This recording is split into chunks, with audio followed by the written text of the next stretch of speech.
But besides all that, what have you been jamming since the last episode? Man, so today I'm skimming through one of the Discords I'm in, and I was like, I know it's something I missed because we was talking about the underground rappers and we should. So I don't know if you know who Cousin Stizz is. Yeah, because he had a big song during the Cloud era. Remember Cousin Stizz? Yeah, Mondo and all that. So he actually put out an album, and it been. Would we consider him underground? No, I wouldn't consider him underground. Oh, okay. I wouldn't I wouldn't even consider him mainstream. He's just in that middle ground. Like he never became that guy. Because he got some songs with, I think, Doja Cat. He got songs with like Offset and stuff like that. Mm-hmm. But I follow him on Twitter. But I didn't know he put out a new album, bro. I just knew him and Smino put a single out, like I think a week or two ago. I remember that. I also remember him putting out a new album. Yeah, I checked out the album, and I was like, it's not bad. Cousin doing his thing. Like it's. I don't think any of his projects I dislike. I used to have like anything he had on vinyl I bought. But I bought it. I didn't even know he had vinyls. Yeah. So he used to actually have them on his website. But this album's kind of, he has that flow. I don't know, something about his voice seemed a little different. I know I haven't listened to him in a while. His voice seemed a little lighter. But content still the same.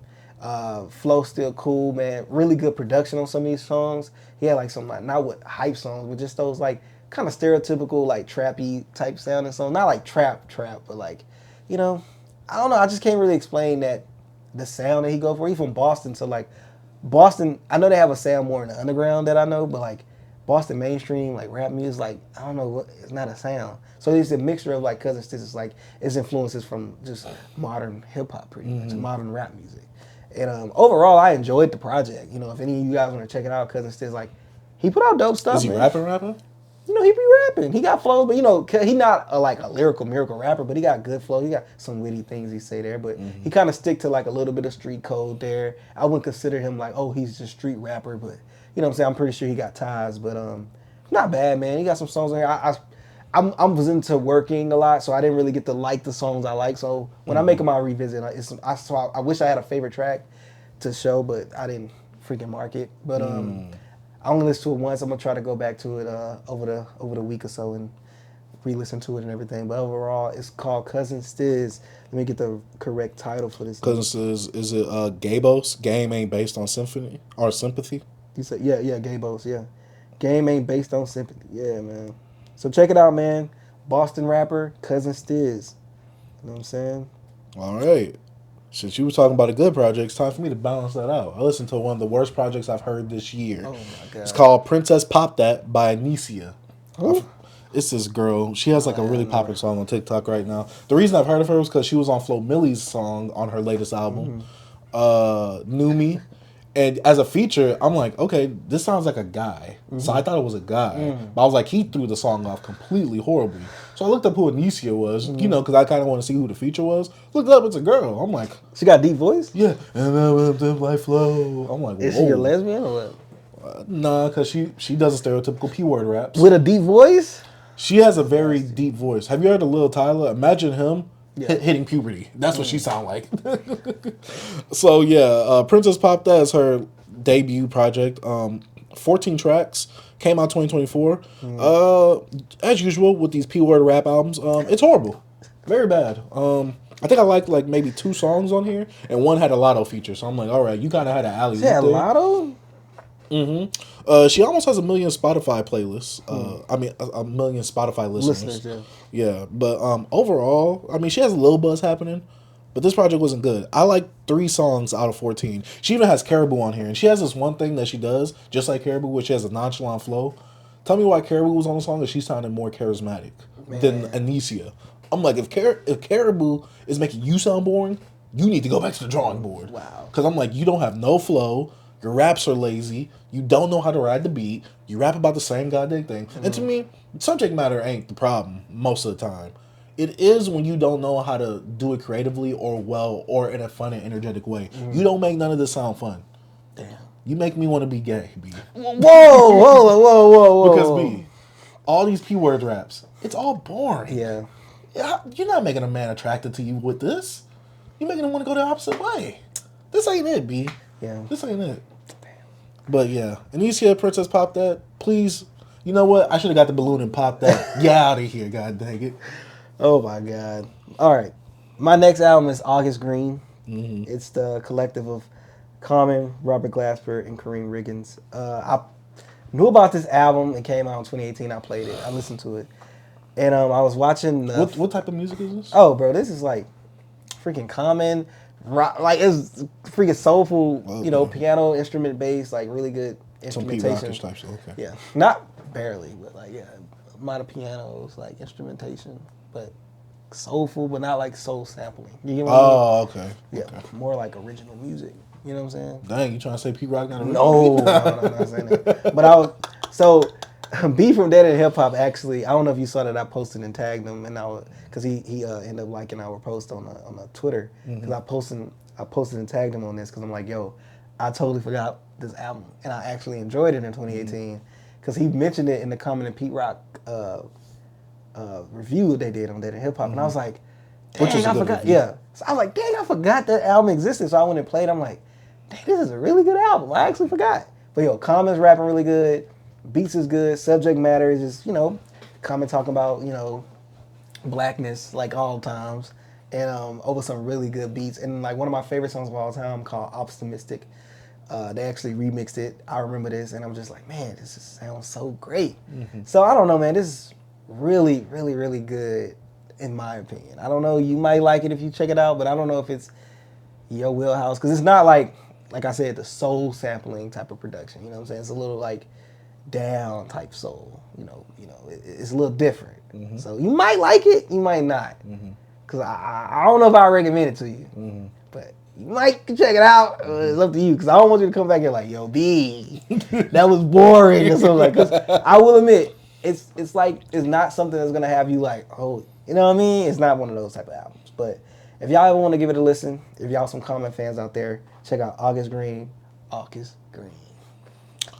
All right. Speaking of Common, I went to go listen to 2 Common albums. Okay. One I re-listened to and one I listened to for the first time.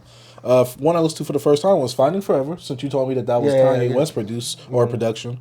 Love it. Amazing. Top 5 Common project. See, look. Hey, so good. Now he switched it up. Good. Now that's top 5. I said, wait, what do you mean switched it up? I'm just saying you never heard that. That's popped up in the top 5. Oh, that's easy, though. That's easy. What do you mean? That's easily top 5. No, you never heard that. It's so crazy. No. Like Water for Chocolate, B, The Auditorium, this album. I don't know what 5 is yet, though. What's it, The Auditorium, top 5?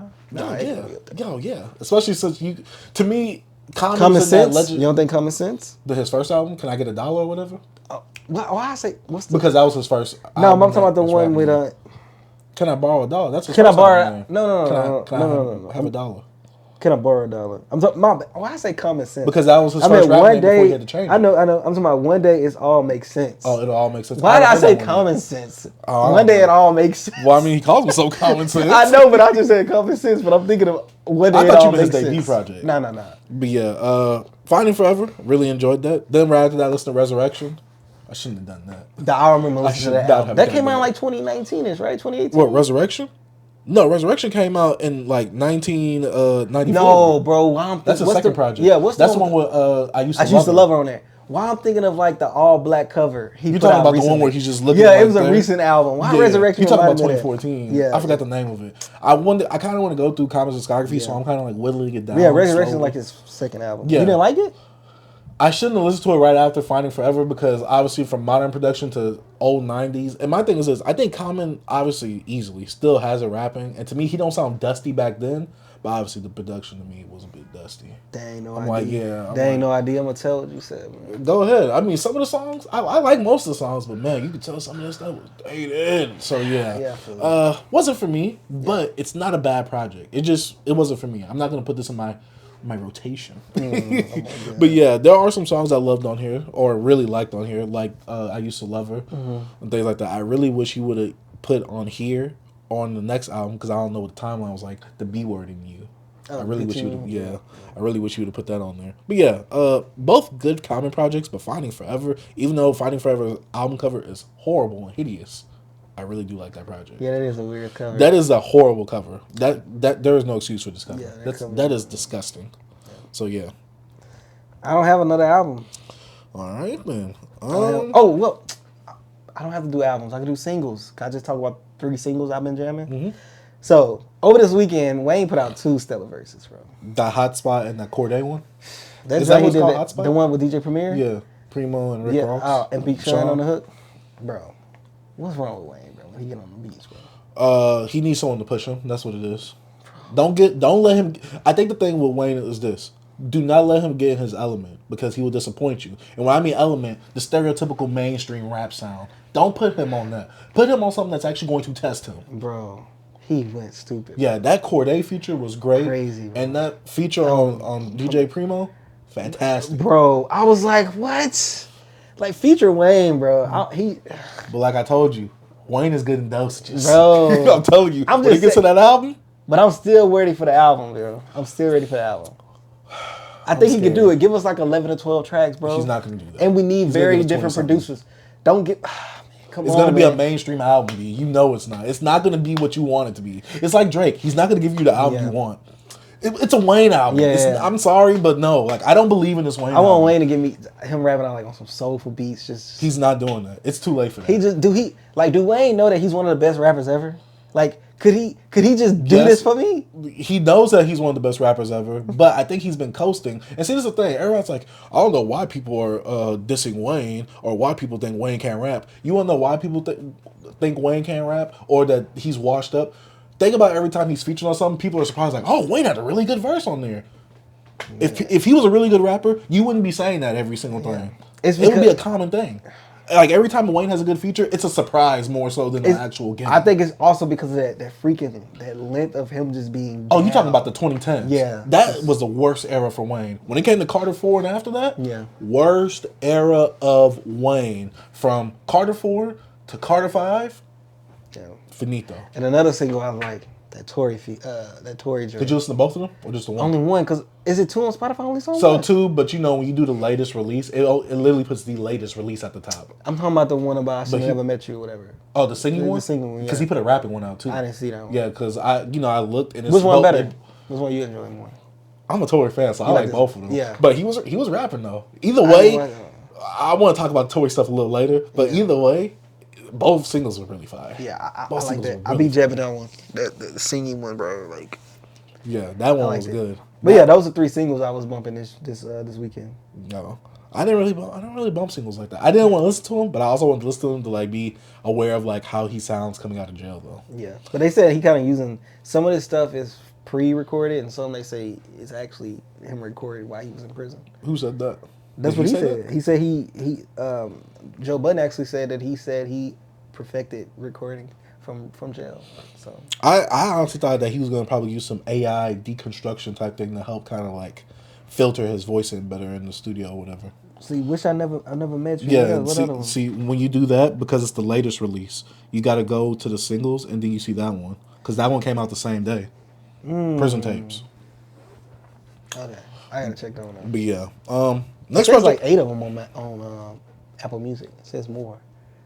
Apple Music got like 8. Oh, I think you're thinking about the Lost Tapes. Because if you go down to singles, it just says Lost Tapes like 2015, okay. 2016. Okay. It's just singles that he's just it's not the Prison Tapes. Okay. Yeah. No. Those are the only 2 Prison Tapes. These right here? Yeah. Okay. Because see, those say just Lost Tapes and then the actual. Oh, bet. I got you. Yeah. You already know. I be tapped in. B. Yeah, bro. You tapped into... Yeah, I was going to go in. I almost said something. Free Tory. B, are you against Meg Thee Stallion? Speaking of Meg Thee Stallion, another Houston hottie. Listen to Beyonce's Renaissance. Because I want to be prepared. Okay. Yeah, because I want to be prepared when we listen to her 3rd album in this trilogy that she's going for. So I went to Renaissance. I like it more than Cowboy Carter. Yeah. It's not a bad album. I just don't like loud Beyonce. I don't like loud Beyonce. Like, I don't. That's just not for me. Especially when she goes over the bombastic production. It's just not for me. I'm not saying this is a bad album. This is a cool album, and what it goes for, to me, I think it achieves it. But I don't think it's as great as people make it seem. Now, I get it culturally for what she's doing and her, her longevity in the game like that. Respect it. I acknowledge her creativity. This album wasn't for me. Yeah. I'm more so like singing Beyonce, but I also am more so, and I get it when it comes to music. It's all about how you feel about it. To me, if I don't care about the production on this already, I'm not really going to care about the album. And to me, when it comes to these albums, Beyonce can sing. She solidifies as a great singer. It's that production that she got to get behind, that I got to get behind for me to like it. And I just don't like the sound that she went for on like 25 to 40% of this album right here. None of this album is not for us. Well, yeah, but also it's one of those things where it's just like, can we also not judge it then? Who, us? Yeah. I'm like, when it comes to this, like the other albums she put out, I kind of a judge more. But with this album, I'm not in that community at all. Mm-hmm. It's more of a ode to like the LGBT community, especially like with some of the house influences and some of the production. So, question: how come a woman can rap to the LGBT community if she's a straight woman? You say what? How can a woman, sing to the LGBTQ community or whatever if she's a straight woman? Bro, if I say what I want to say, bro, we ain't gonna have no platform. So I'm just gonna be quiet. Yeah, because I can't be PC with it. But it's a good question, though, right? It's something I really... No, I'm just... a good topic. Look, being straight, you could listen and you could like this album. I'm not saying... But I'm saying us, me and you... No, I know. Straight, heterosexual, cis men. Yeah. But us, not even like the men. It's straight men that can like this. But I'm saying us, like, this type of music we like or what we want that gravitate towards us, I don't think this is for us. I don't mean like straight men. Mm-hmm. But I'm saying, I know me and you, we don't dabble into some of those activities over there. You know what I'm saying? Not just saying like you gotta be gay to like it. I'm just saying like some of the music that they see. This is how you get in trouble. See, this is how you get in trouble, B. You know what I'm saying? How you articulate yourself. But yeah, I'm gonna just let you finish it. I have a bit of a conversation stemming off of this later, but let me finish my what I've been jamming. I only got 2 more projects.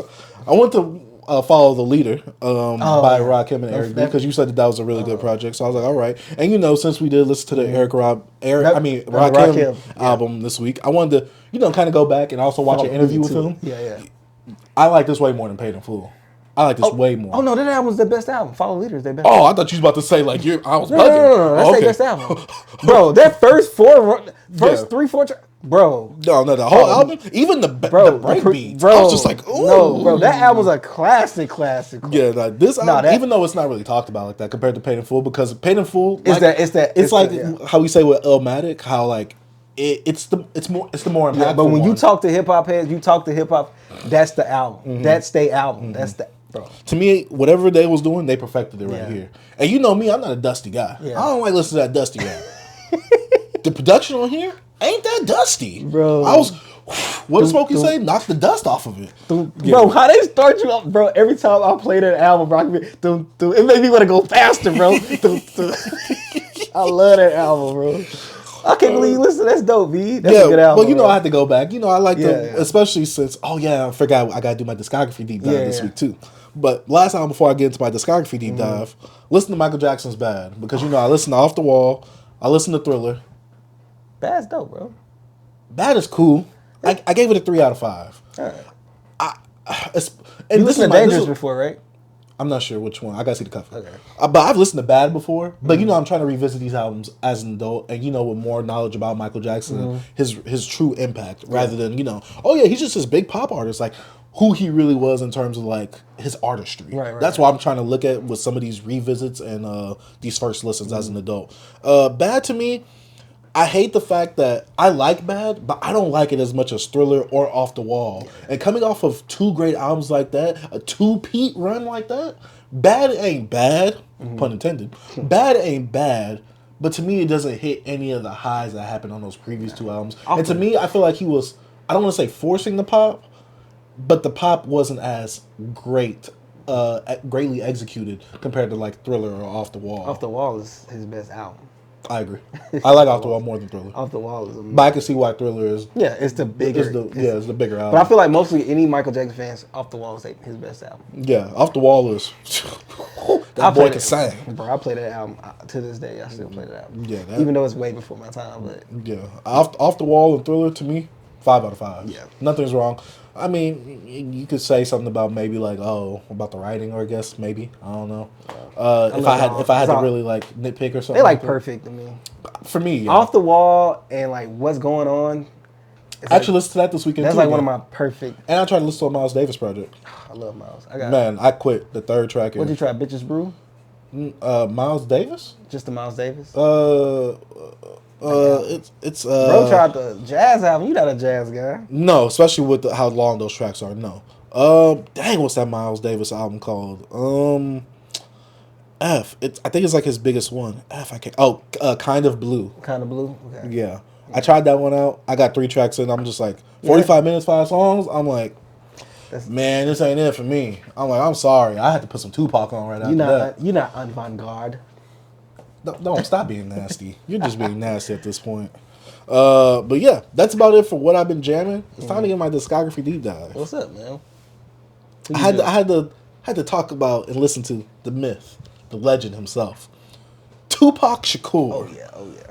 Now, this was someone I did not like at all, based off of what I heard from him when I was like in middle school. Yeah. Obviously, all his projects was out when I was in middle school because he died a year after I was born. Yeah. So, I went back, that's why I was asking you this week. I was like, you got a good Tupac documentary, so I could kind of like piece the albums together to kind of like see like really where they stand in like hip hop and like how their effect was and things like that. Because that's why I want the documentary. You didn't go to none of the posthumistic stuff. None of that. No. I went to the only thing I went to was Makaveli. Okay. That's the only thing. Even though I know it's kind of like the life or death situation where album's already done, he already did this, he just died a little bit after. And they put out some finishing touches on it. Yeah, that's the only one that's the last one. No, I'm not nasty. Come on, respect me a little bit over here, B. Come on. But I saw that. I'm like, this is disgusting. This is nasty. But yeah, I went through Tupac's discography, and to me, I'm the biggest Tupac hater because I'm just like, this guy, he sounds dusty. Like it's like. All Eyez On Me was my favorite album before. I gotta say it like this, B. I think it's my least favorite album of Tupac's discography. Yeah. Me Against the World, your favorite, ain't it? Yeah. So let me go ahead and walk you through the process. I went to Tupacalypse Now. I actually listened to it right after we got done with last week's episode. So I was like, all right, let me start on this this deep dive early. I went through it. I'm like, all right. I'm like, okay, Tupac rapping. All right. Younger Pac right He there. don't sound dusty. Yeah. And that's my thing with Tupac. The greatest thing about Tupac to me is his presence on the mic. Yeah. He just commands so much presence. And to me, that's his biggest downfall. Because when he puts the Mother Negroes on these tracks, I'm like, get them out of here. Hey. Segregate yourself from them. Yeah. You are great. They are wannabes. Because they all want to sound like you and they don't sound as good as you. I hate his crew, bro. Everybody. That's also I will listen to Thug Life too. I did not like a single song off that album because we'll get into that though. But I went to Tupacalypse Now. I'm like, all right. So socially aware, socially political Pac. I'm like, you was doing it this young, and you gotta think. I'm going based off of what I heard when I was younger. I didn't care about that stuff because I'm from the South. Yeah, I get Tupac's influence and impact. I get that, but no one was listening to this stuff like down here at the time. When I was born, when I was listening to this, yes. When you was a kid. Yes, no one was listening to Tupacalypse Now. Like, because they was that's what I'm saying. So I'm like, but I'm saying at least the big songs like Brenda's Got a Baby or something like that. Which very great song. Even though I thought you said people down here in the South not listen to Tupac. No. I meant like at the time. That's my mom cried when Tupac died. No.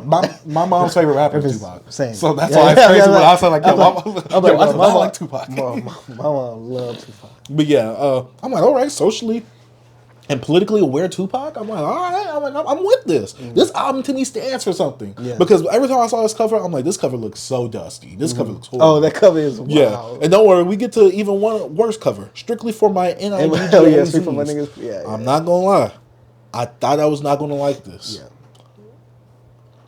I put it at the same level of Tupacalypse Now. While I think Tupacalypse Now achieves what he tried to do on Strictly for My N-Words better, I still put them at the same level because I still think Tupac did his socially and politically aware thing on here, while also, putting I can still party and have fun thing on here. And I'm like, all right, I'm here with this Tupac. I'm like, all right. And I was going into Me Against the World. And I'm like, oh, I'm scared with this one. I'm like, because now he's bald. Don't be scared, bro. He's a baldy. He still had hair. He just cut it off. He's a baldy. Stop it. So I went to Me Against the World. I'm like, all right, we know that Dear Mama's on here. Classic song. Top 10 hip hop song? Most known hip hop song? Top 10 most known? Could be. But I went to Me Against the World. I'm like, this album already looks dusty from the cover. So, I guess this is like Tupac before he was going to go to jail. Yeah. And I got to say this, B. Yeah. This is my favorite Pac project. I knew it, bro. The introspective The introspection, man. Yes, bro. The growth. The person of Tupac, the personality. Just this album being so personal to him. I love this. Bro, to me, when people say, "Oh, I can see if you say like All Eyes on Me or Me Against the World is his best album." No. No, Me Against the World is his best album. Yeah. Ain't no All Eyes on Me. We'll talk about that when I get to my thoughts. But Me Against the World, oh, this is pure heat. Pure heat, no misses, B. None at all. Nah, Me Against the World is amazing. Yeah, this is a great project. I can't stop singing his praises. It's so good. That's a classic album. Yeah. But then we get to All Eyes on Me. And boy, as an adult, my mind has definitely changed on this album. I don't think I like this album like that. It's a double disser, and like the first, I feel like the first diss is much better. Yes, I agree, because I feel like he had all the steam on there, and the second disc was just throwaways from those sessions, but he just wanted to include it. And I feel like that was a time when Pac was like, fresh out of jail. He just went to Cali with they say he was making like mad songs, bro, in one day. Oh, I can tell because some of these songs I'm just like, I'm saying, I feel like this album was just bloated. I feel like he just condensed this album down to like 15 tracks like he did Me Against the World. That's been a lot of people gripe with this. It's a classic album. I don't know why, but it's a classic album because of it's like the classic. It has those. It's the third. It has like some big old hits on it. Yeah, like, classic moments. Yeah, so it has those really big moments. But yeah, continue, bro. I think Me Against the World easily is a better album. Fact. Easily, especially when it comes to subject matter and the songs and things like that. But All Eyes on Me in terms of like sonics. Oh, it's amazing. Yeah. Like, I'm not going to cap and say, like, it sounds horrible. That's the one thing that's going for this album is that it sounds amazing with Dre's production on here. Some of the songs that he has on here, even though he does change it up a bit by instead of using, like, samples as his hooks, he uses actual people now as his hooks. I was like, all right. I'm like, and, I love Nate Dogg on here as well. You got some of Tupac's biggest songs on here ever. That's why it's a classic. Yeah, Two of America's Most Wanted. One of my favorite songs, my favorite Pac song. Picture Me Rolling. I love that song. That's one of my favorite songs. That's production on it. But I hate the goddamn verses by other people on here. Yeah. I'm like Pac. And then the worst part, the guy sounds just like Pac. I got keys. Shut your No, get him off the track. Hey, man, yeah. Because Tupac to me, and then you got the Danny Boy guy in the background. I'm like, okay. Remember, you know what I said? It's Smash Up with Mary J. Blige. The Mary J. when he was a kid. Yeah, that's what we were talking Remember, like, that's the kid, bro. When he was messing when we were like 16. Mary Kelly. Hey, all our greatest talented singers, they got a little something funny about them. I'm just saying, B. But yeah, genius is that crazy. All Eyes on Me. I'm like, I get his place in hip hop. I get it. Yeah. But guys, this is not Tupac's classic moment. Yeah. But in terms of like best album, no, it's a classic. Against the World. Yeah, I think most people. I think most people say that's the best one. Me Against the World. It's just that's a classic because it has like the crazy, the biggest songs. Yeah, like and I hate. I don't know if it was California. I don't know if it was one of the best. It was the first double disc. I think so. Yeah, it's more of the moment. And stuff. I think because this is what inspired Wu-Tang to do the double disc. Pac to do Big to do the double disc. I forgot who else was doing. But this was like it was more of a like you said, classic moment. Not saying this album don't have some of the best hip hop songs ever. Mm-hmm. It's on that album. Yeah. So you gotta understand. But as an album as a whole, because it was a total package. Like what you think about, mostly I hear a lot of people echo what you're saying. Like it's nothing what you're saying is new, bro. Mm-hmm. Like but Me Against the World is like that's why I said it's gonna be Me Against the World, bro. Like that's the album, bro. Yeah, that's the album. That joint is just perfect, man. And like not to like overshadow you with your deep dive, but like, bro, how young he was, not knowing what him or Biggie would have done, bro. Like it's people till this day that can't like poetically just say the things he say, and like even with Biggie, they can't rap like these two. That's why I think these two guys will always be just etched in hip hop ever. Like I don't know, it's just what they did is crazy. So B, I gotta ask you, even if Tupac kept going and he would have just released trash albums after it, would his legacy still be cemented in hip hop? Death helps you, no cap. You know what I'm saying? Death help you. That sounds crazy, but I know what you mean. Yeah, but I still feel like he was one of the most prolific like figures in like history. Just him who he is, because more of just his music is not what made him who he is now. Like to the world and to the culture. Because like, bro, he's more impactful as a person than who he is as a freaking hip hop artist, bro. So I think, he still would be someone that would be looking. He probably telling us vote for Kamala Harris right now, and I'll be like, man, F Tupac. So you think he would have been against the red pill, B? I think Biggie would have been part of the red pill, but I think Tupac would have been against the red pill. Nah, you can't tell women what to do, man. Y'all guys is corny, man. You gotta praise you women, man. I think Biggie owned like a restaurant or something too, called like Biggie's. And they say Tupac. Somebody said Tupac would be acting in like Tyler Perry movies. Worst part is he'll be the villain in each of them.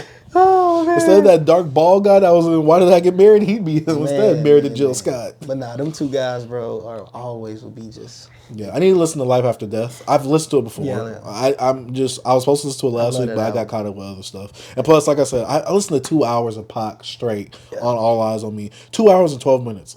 You could tell that I was fatigued with Pac. Yeah, that's a freaking movie. That's a Marvel movie. That's a freaking Martin Scorsese film. Bro. Yeah, and so, All Eyez On Me to me is his weakest in terms of like overall package, in terms of like what the album stands for. Too bloated, bro. Yeah, and to me, subject matter wise, to me it's like the less like.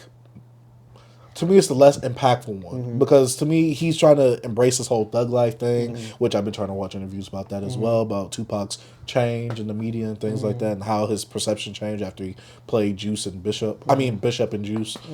And so, he tried to go for the whole thug life thing. And to me personally, while it makes for great songs, to me, that's not what I'm here for Pac for. Great songs. Picture Me Rolling is hard. Yeah. A lot of those songs on that album is hard. Pac's presence on the mic. It's so hard, so great on that production. It fits so well. Like that to me, that's a timeless album. But man, it's bloated, man. That's the problem with that album.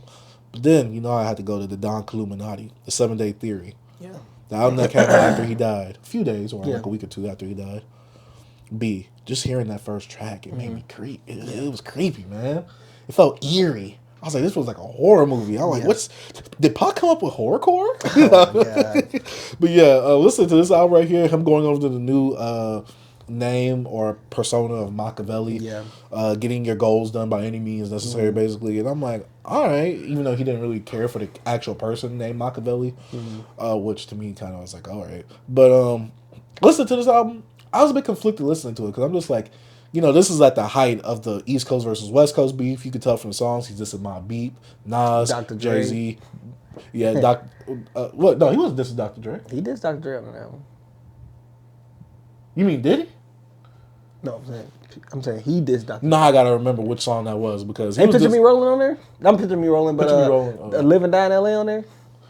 It is. At the end when you say, this is California Love Part 2 without Dre. Yeah, I remember that.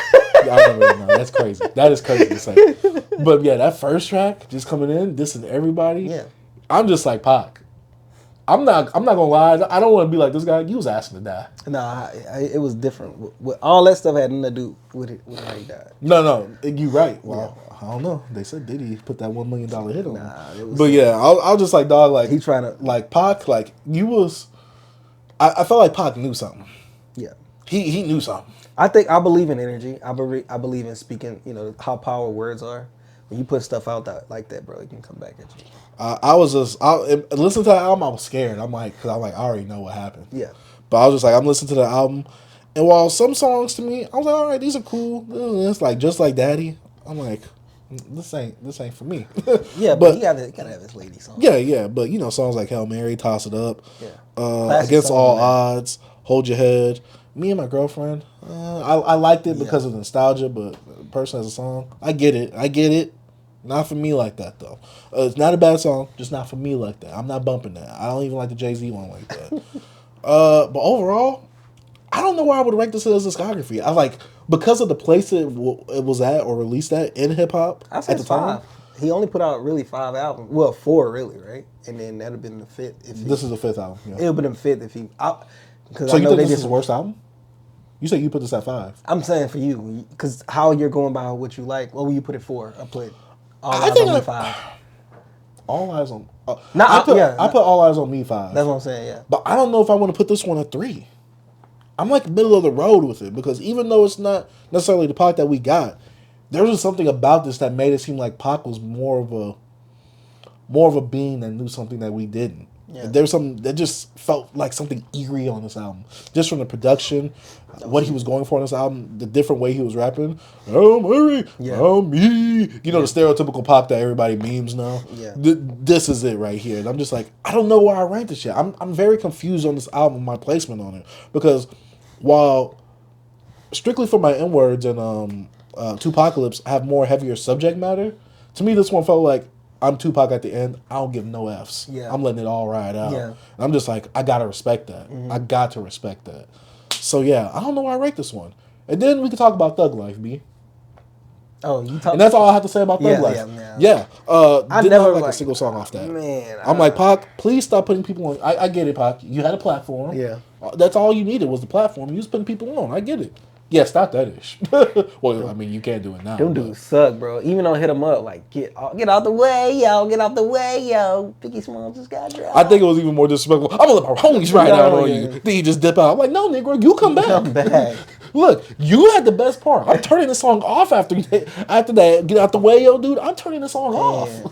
But yeah, overall, Tupac, I respected the discography. Yeah, you know. I've become an older man. You know, some of these topics kind of resonate a little bit more than before. You know what I'm saying? I gotta take back my words and I gotta eat them. Yeah. Tupac, GOAT. Yeah. Now, best rapper? For what he stood for, yes, but not in terms of lyrically. No. I don't like when people compare him to Biggie because I'm just like, Biggie is the better rapper, one. And two, Biggie doesn't have as many albums as Tupac. I'm like, so that kind of feels unfair in so many regards. Out him.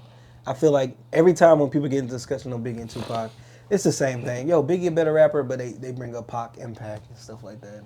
Which, I mean, I think Pac has bigger impact overall. I mean, to me, I feel like if there was a Kendrick and Drake thing, I'm not saying 1-to-1. I'm saying in terms of like popularity and like how many people it hit. Drake would be Tupac and Kendrick would be Biggie. But how like how not the dichotomies, but like how they differ in terms of like popularity and also reaching the masses. So you don't think? I think Kendrick is the better rapper. Therefore, so you Biggie don't think is the better rapper. Biggie had bigger? Wasn't he more? Was at the time it was Snoop Dogg the most popular rapper? I think Snoop Dogg was the most popular. I mean, because Snoop Dogg is the most popular rapper now. Who had bigger hits out of Biggie and Tupac? I never looked that up. I think Tupac had to have more hits because Brenda's Got a Baby, I Ain't Mad at You, songs like that. If I really look through it, because Tupac has some smash hits. Hail Mary, a lot of the tracks on All Eyez on Me, Dear Mama.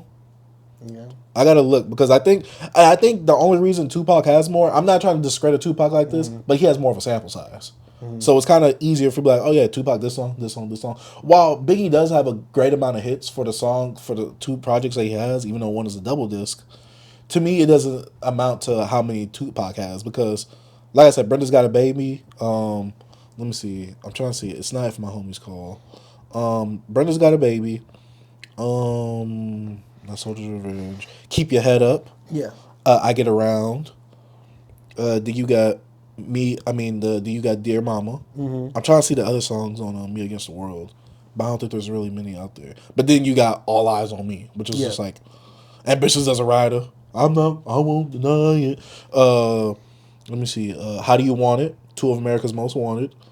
California Love. I Ain't Mad at You. It's like I feel like Pac had more hits. Yeah. Because he had more of a sample size. I'm not discrediting Biggie because what Biggie did for the time that he was out was also impressive as well. But I think because Tupac had way more to go off of, he had a head start on Biggie. He had a huge head start on Biggie. I think he had more hits. Yeah. I just want to. I'm gonna look it up one day about like who had the biggest like I guess songs at the time. Like who had been the most popular rapper? Maybe Tupac. You know, because I know Snoop Dogg, I think, was bigger than both of them, technically. At the time? Yeah. They Doggy Style was a huge album. I'm talking about like around the time he was like really popular. Who? You think Snoop Dogg was more popular than Pac during All Eyez on Me? I'm talking about like 95, 96. They said, I think I heard that before. Like Snoop Dogg was like one of the most popular rappers. I don't know where I heard that. Well, I know he is the most popular rapper now. He's the most recognizable. I mean, most recognizable, not popular. Oh. But I'm talking about at the time, like who was the top rapper? Like who was the guy at that time? Cause Snoop. I think when Biggie came out on the scene, I think he was the guy because he was the new guy, and he showed a lot of promise, and he took rap. And it's not one of those things where it's like, oh yeah, he's doing something different with rap. He's being very personal about it. I think what Biggie did with rap in terms of him rapping really well, but also making great singles as well and being able to flow differently compared to a lot of other rappers, and his versatility on how to flow. I think that's what really made him stand out a lot in hip hop. Yeah. So as a hip hop artist, Biggie. But as a overall artist, Tupac. You know what I'm saying? Like, who was the most popular at the time? Like, that's what I'm trying to see. Like, well, there was both alive at the same time. Yeah. Because Pac died in 96, Biggie died in 97. So I'm saying, who was the most popular around when Pac was alive? Pac and Biggie.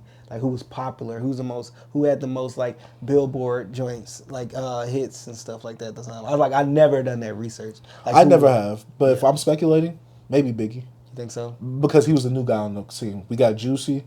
That's 94. I'm talking about 96. Oh, 96. Life After Death came out in 96, right? 97. Because Biggie died after Pac, right? No, Biggie 97. Because I'm trying to see when Pac died in 96. Pac died in 96, yes, I remember that. Because I'm trying to see when Life After Death came out. Life After Death came out in 97 after Biggie. It was like the release okay, in LA, I kept thinking it was coming out. I kept thinking Life After Death came out in 96. Not 96. All right. Who was the biggest in what year again? Like 96. Me and you probably wouldn't better. We wasn't there. We was kids. But I'm just thinking, I never done that research. I'm going to look it up. I just never thought about that before. Yeah, I never have either. It never came to my mind. But growing up. Because you got to. Because I'm going to say, you got to understand, like, at that time, it's other rappers around. It's not just them two rappers. Because when we think about that era, about the beefing of the East Coast, West Coast, you think of Pac and Biggie. Like, about being the guys. But technically, I don't think they was. I think Snoop was, like, crazy at the time. Like, really popular. And him and Pac was on the same label. And, like, Snoop was, like, that guy. I don't know. I could be tripping. When did Doggy Style come out? Like, 92. Jesus, that album's old. I think so. 93. 93, okay. Chronic, 92, right? Yeah, probably. I think so. I don't know. I was going off the Diddy. I actually just heard that Snoop Dogg gave back the Chronic to Dr. Dre after he bought Death Row Records. Oh, he gave it back to him? Yeah, when he bought it, he gave it back to Dr. Dre. I I was like, that's admirable. I never thought Snoop Dogg should give him Doggy Style, too, because that's just Chronic, too. Okay, calm down. The Chronic, too. Hey, wait, so that's like Get Rich or Die Trying in the documentary? No, it's not. Come on, V. Oh, my God. Same formula, but... Same songs, too. No. Come on, V. Dreams don't sound like Many Men? No. I actually heard Dreams at a brunch place the other day. Oh, my God. Yeah, I was like, the game? I'm like, this is nasty. But yeah, that's it for what we've been jamming.